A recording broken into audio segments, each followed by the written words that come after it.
we get too far into it, I want to explain different types of chickpeas. So these are dried chickpeas. If you want the creamiest of creamy hummus, you want the dried chickpeas.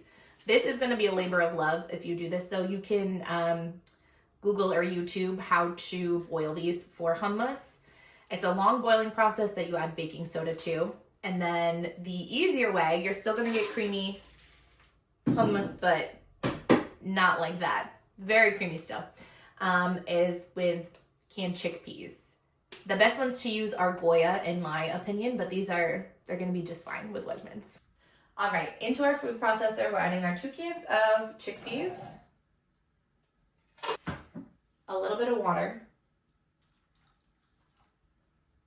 I'm going to do a whole lemon. This honestly is 2 small lemons because my lemons were really small.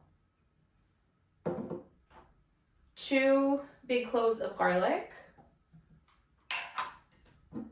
Tahini. Now, the color of your tahini is what's gonna make or break your hummus. You want it to be this color. Your best bet to get this color tahini is to go to the import store and tell them you want tahini for hummus. The Greek type of tahini isn't gonna taste the same as this, so it will change the flavor of your dish. So I'm doing 2 big ones for now. And then lastly, we're adding in salt. And all of this is just for your own taste buds and how you like your hummus. I don't have like an exact measurement for any of it. Okay, now we're ready to food process, puree, mix it all together.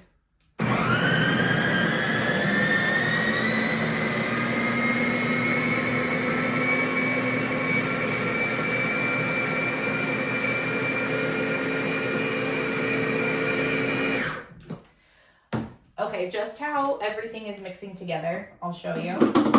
I already know I need some more water.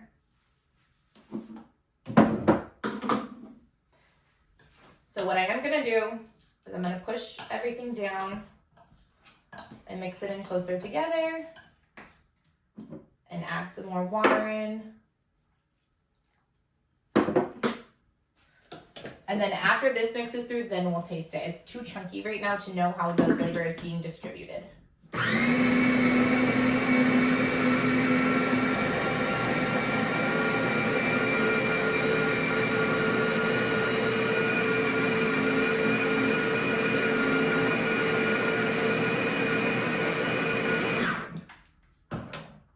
Okay, now we're getting somewhere.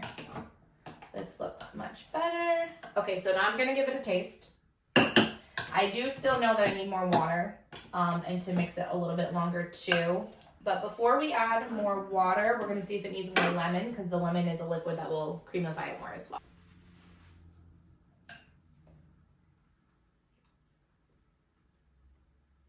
The lemon is perfect. It needs a little more tahini and a little more salt.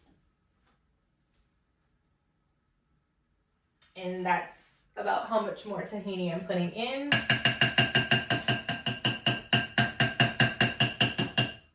Now we have so many spoons to pick from for tasting. And a little more. A little more salt. So now I'll go ahead and add some more water in there because I know I don't need any more lemon.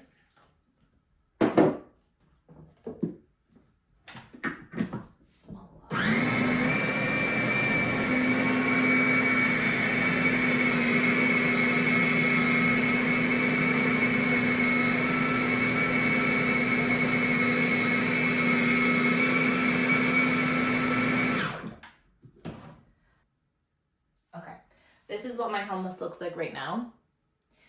It's chunky. You don't want it to be chunky, so we're gonna add some more water.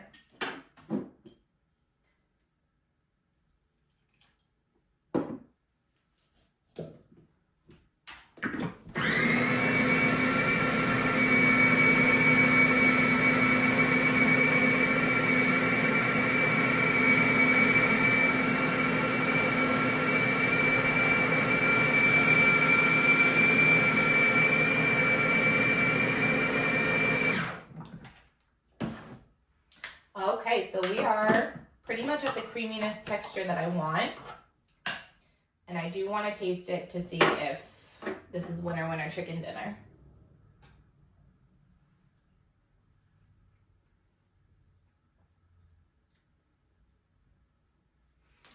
I'm going to do a little more tahini and a little more salt. But the garlic and lemon is perfect. So some more tahini.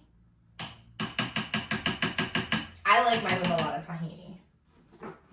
And salt.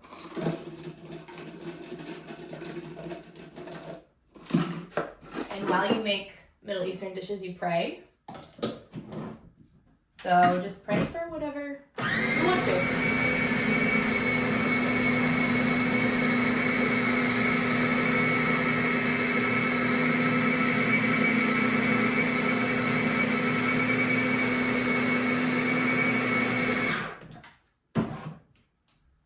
This is looking really nice.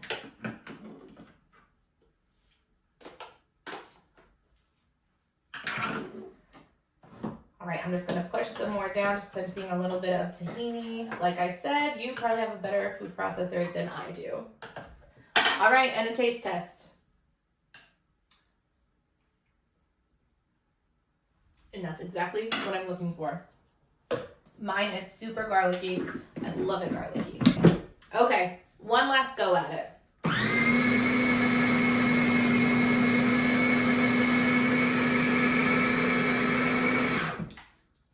All right, and that is what it should look like right now.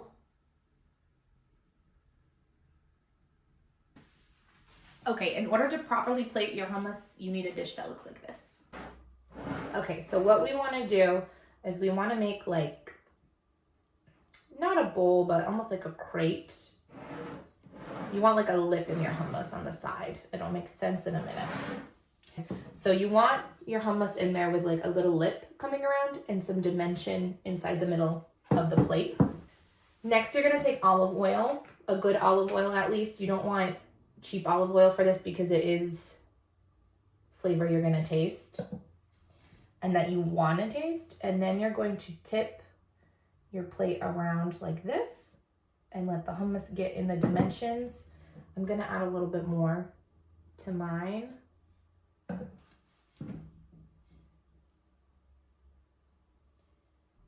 Okay, so once you're done putting the olive oil in I probably made my dimensions a little bit too deep. Don't make yours as deep as mine. Okay, now we're gonna take a little paprika. Usually you take a couple of chickpeas, you save it from your can, and you make a design going around, and you go like this with the paprika around each chickpea that you did. I am not, so we're just gonna do like this. Or I did not save any chickpeas, so this is how we'll do ours. I am really bad at decorating, so, but the paprika definitely makes more flavor. And then I like to take my paprika, wow, it's not even like even around. I like to take my paprika and just go like this on top after. Okay, and now you've made traditional Middle Eastern hummus. My decorating is very bad. When I serve mine, I never decorate anything. I just put olive oil on top and sprinkle some paprika. That's me, simply because I lack creativity. All right, but enjoy.